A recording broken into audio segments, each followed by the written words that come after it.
Yeah. So how'd you how'd you come to doing house churches, or give me a little background on how you came around to this journey? So there's this tall, bald guy. No, so I was born and raised in the Baptist church. Hmm.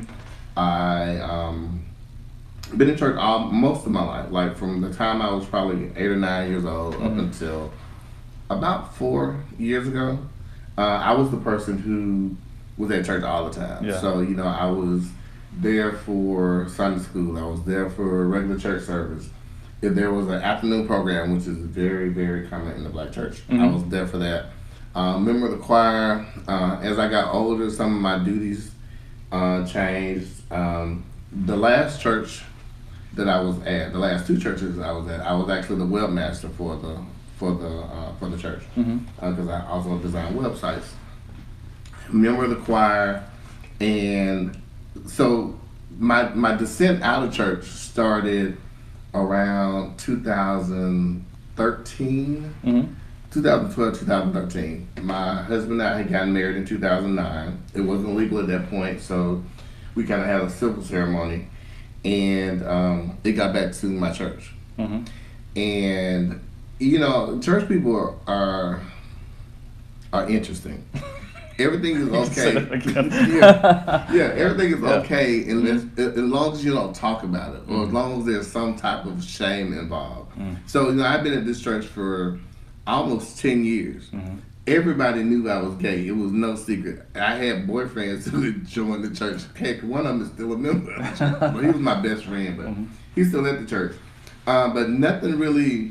I was there for 10 years. Never heard a sermon about homosexuality. Never heard a sermon about same-sex marriage, and none of that. Mhm. And which is why I liked going to that church. My pastor always talked about sin as sin. There was no drinking, smoking, doing drugs. It was always just the overarching Mhm. aspects of sin. Big picture stuff. Right, big picture sin. Yeah. But after we got married, the big picture became a spiny, needle nose focal point. Oh, yeah. And so not too long after we got married, the pastor did this sermon, and he talked about every sin, and he was naming them. Hmm. I can say that I have to give him props for this. At the end of his sermon, when he talked about the sin that he hates the most, Mhm. it wasn't homosexuality. It was people who have lived together and then want to come before the church to have a church wedding. It's like, we're just going to shame everybody. Okay, all right. Which, I was like, okay, well, at least we're not the worst. But it had got to the point where church had become psychologically damaging for me. Right. And we exited out of that church when we got custody of our son, Maurice. Mhm. So that was 2013 because we've had him for 6 years now. Can I ask real quick? Yeah. So what was it about having a son that made you figure this is time to go? Okay, so I need to go back. So in 2009, after we got married, the rumor of two men from this church got married and blah, blah, blah. I kind of felt like people were trying to get rid of us or run us out. Mhm. But we had a lot of support from a lot of the women in the church, a lot of older women. Yeah. A lot of older women like, maybe they ain't got no church. Don't worry about that. Right. And so I was determined not to let people run me out of church. Mhm. So as fate would have it, every now and then you get those Old Testament Leviticus sermons, and I would go to the pastor like, hey, do we need to leave? Mhm. Because I'm not going to sit around here and be treated like this. Wow, that was bold. Yeah. You know me. I know you. And it was Yeah. interesting because the first time it happened, there was a lay preacher. He wasn't even a lay preacher. He was actually a deacon who had done this Men's Day service. And during his homily, he talked about how you shouldn't even eat with homosexuals. Like, I wouldn't even allow my family to eat with anybody who was gay. And I'm like, oh, so that's why you didn't sit by me yesterday at breakfast. Wow.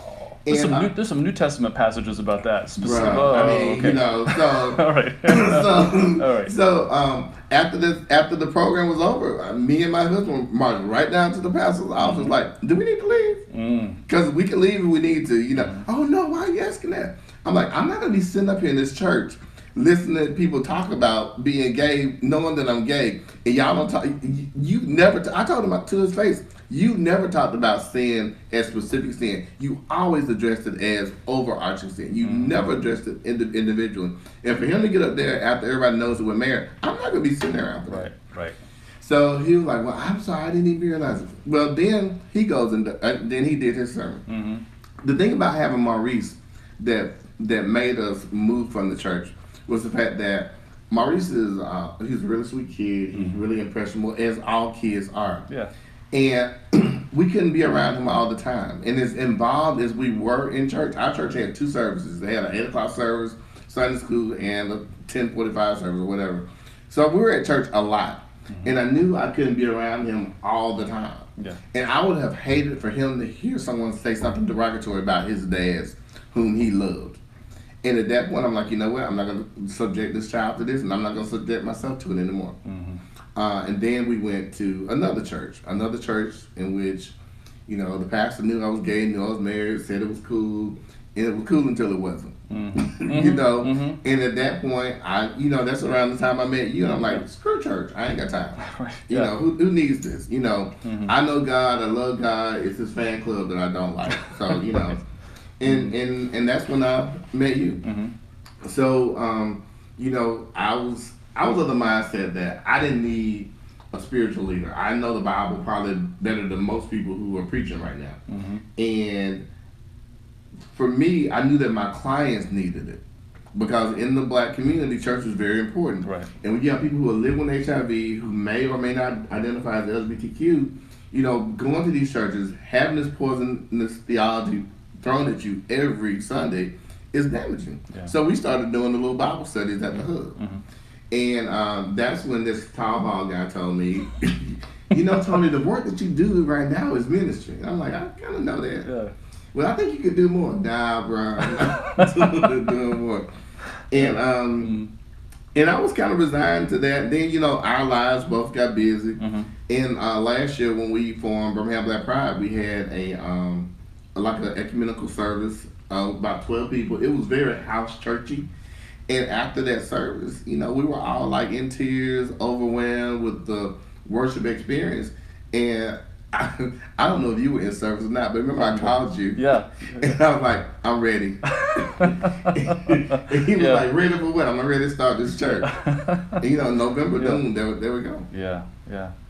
Well, can you also tell me a little bit about, so what is it, especially about worshiping with people, I'm sure a lot of those folks in that room had similar experiences about being rejected from church, about creating that, and the word safe space gets thrown around a lot. It's creating that safe space. What's important? I mean, share a little bit about that. So it's important.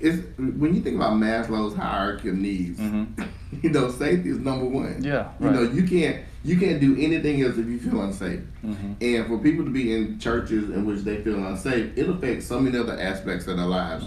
But the people who are in that room, a couple of them are actually members of our house church now. We felt disenfranchised, we felt unwelcome, and unsafe. And for me, church was the one place where I always felt safe. My brother passed away in 2000. My grandmother passed away in 2007. It was on a Saturday. The next day, that Sunday, I was in church. I know people that if grandma died, they don't go to church for 3 months because they just struggling. A year later, on the same day, my brother died. We found him about 2 o'clock in the morning. Where was I at 9 o'clock in the morning?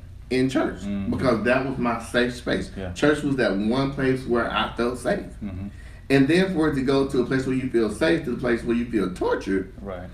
Which a lot of people who identify on the LGBTQ spectrum, we feel that way. Right.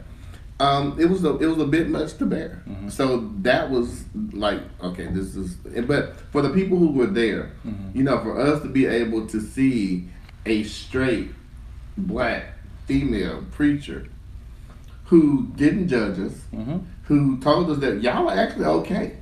You know, like there's nothing wrong with you. Forget what that says because they're interpreting that wrong. Right. You know, y'all are actually okay. It meant a lot. It meant a lot to all of us. Yeah. Well, you and I have talked a little bit about because there are places where people, a lot of gay folks, LGBTQ folks, will go to say a mega church that says, "Hey, we welcome everybody," and then there's like a bait and switch. right? And go ahead. Bait and switch is a good term for it, but it's a little deeper than a bait and switch because what they do is they kind of subjugate you to being like a second class citizen. Like, even though, especially in churches I've been, when you join the church, you're endowed by all the rights and privileges of everybody that's in church. Yeah. That's not true for gay people when we go to churches that are quote unquote accepting. They're tolerating. Because the one privilege that we don't get is we can't get married in those churches. A lot of those churches won't let us hold offices. Right. I know there were people at that first church I was at that were pissed off that I was in the choir, that I was the person that they were paying to do their website. Wow. I know they were. Wow. But it was one of those things where that was one of my talents and one of my gifts, and I wanted to share it with the people of God. Sure. Right. So it's just a very interesting situation. But I often have conversations with people who go to mega churches. We have two big mega churches here. One mostly black, one mostly white. Both of them are kind of integrated. The white one is probably more integrated than the black one. But when I find people who go to those churches, I'm like, why are you going there? Oh, pastor is good. He don't care. Like, he like the gays. I'm like, will he marry you? Well, no, he's not going to marry you. Right. Oh, well, why are you there? Again? Yeah. You are a second class citizen. You don't have all the rights and privileges of the other people in the church. Yeah.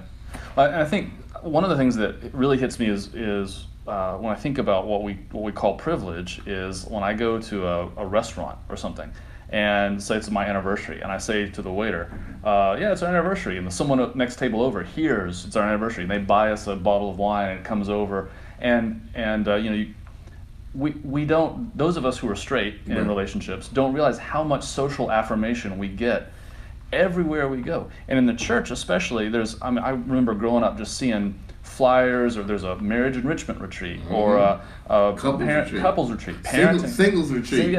Parenting, how to parent, and all these things which reinforce,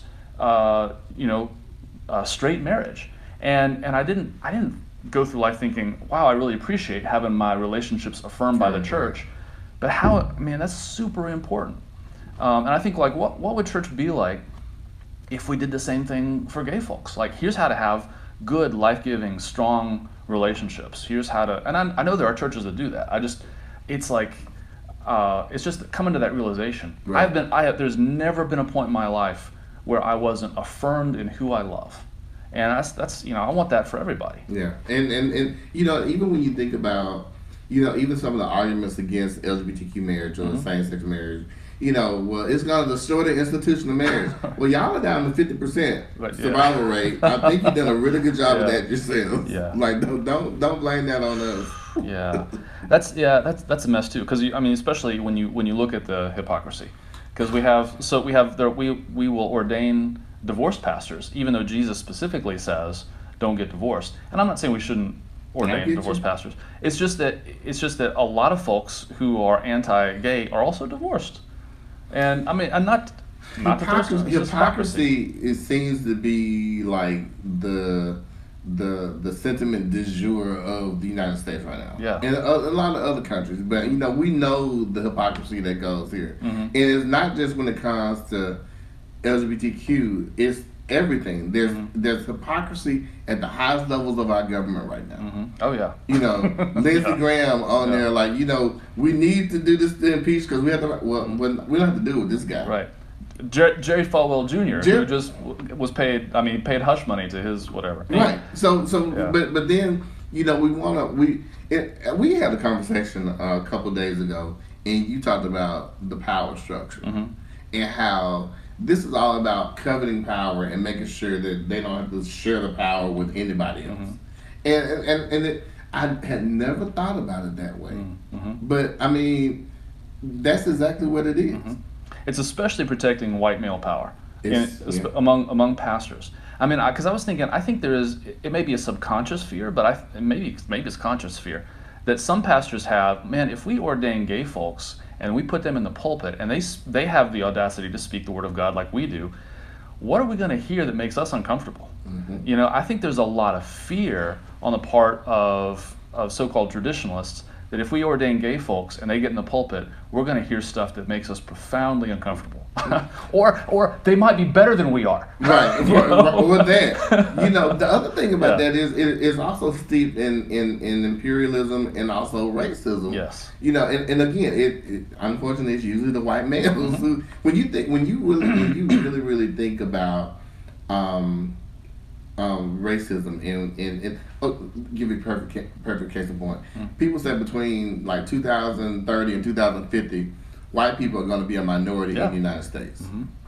It scares the bejeebers out of white people because they know how messed up they've been towards everybody else. Yes. So now we get the minorities are going to be the majority. They're going to treat us as badly as we treated them. Yeah. Well, stop treating people bad, and maybe you don't have to worry about it. That's Well, I'm gonna circle back around to house churches. So, because there was something that one young woman said in your house church that moved me to tears. She said that in my grandma's church I'm too gay, and in most white progressive churches I'm too black. But here I can be my whole self, and I get teary just thinking about it. And I think one of the things that spoke to me is I guess growing up in church, and as I've sort of moved in what we'll say is a leftward direction toward wanting inclusion. Right. One of the values that was pushed on me, not pushed on me, but one of the values that I heard all the time, especially among white liberals, is diversity. Like we want black folk to come into our churches so that we can feel better about about who we are, right? And yet there's an important piece of, I think, having a space that's for you, where, like we were saying earlier, where you are safe. Right.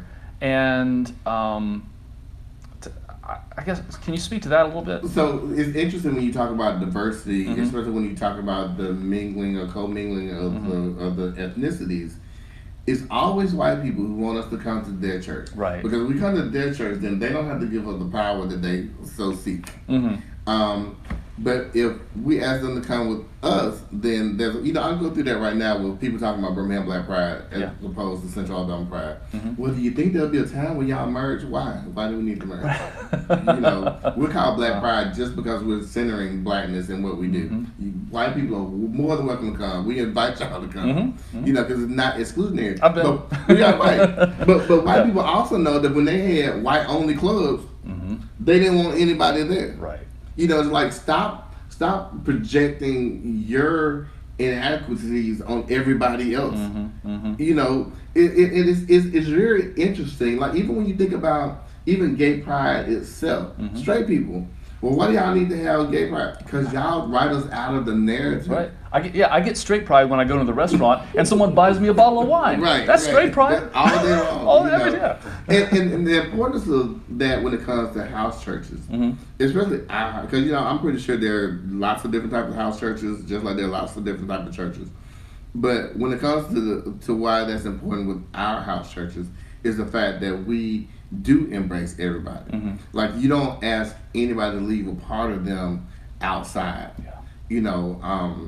And I might get teary-eyed when the decision came down from the church body that they were not going to be inclusive. You remember you called me and we had that heart-to-heart conversation, and I had talked to one of my house church members. And one thing I told you that she said was, like, you felt terrible. Like, I was like, bro, like, this is your livelihood. We just attended. Ain't even tiling real good. This is your life. But what she said to me was, oh, no, we're going to stick there with it because he's the first person to ever fight for us. And I thought, like, you are the first.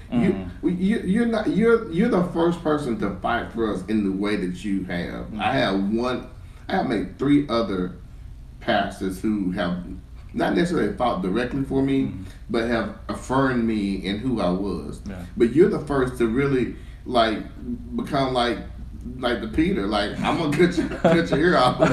If you mess with my people, and we appreciate that. The other thing I like about house church is the fact how we're not really just focused on, like, I call it like unnecessary things. So we don't have to worry about coming to church every Sunday and listening to somebody talk about tithing, because we got to pay the rent for the church building and the utilities that we're using, because nobody's in the church building, but you got to keep it lit up because that cross got to shine.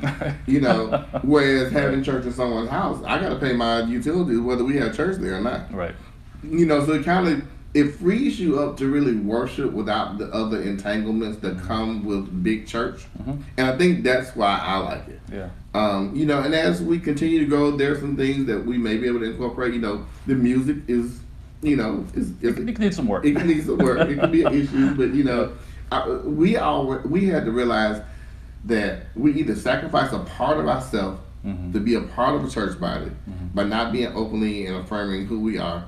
Or with me, let me just sacrifice this music until we can figure that out. But right now I'm part of the collective, and I like that. Yeah, no, I appreciate that. I appreciate you sharing. I appreciate you. Yeah. Well, thanks for watching the video, and I hope this has been a little illuminating about what it's like to do a house church and why we're doing this stuff.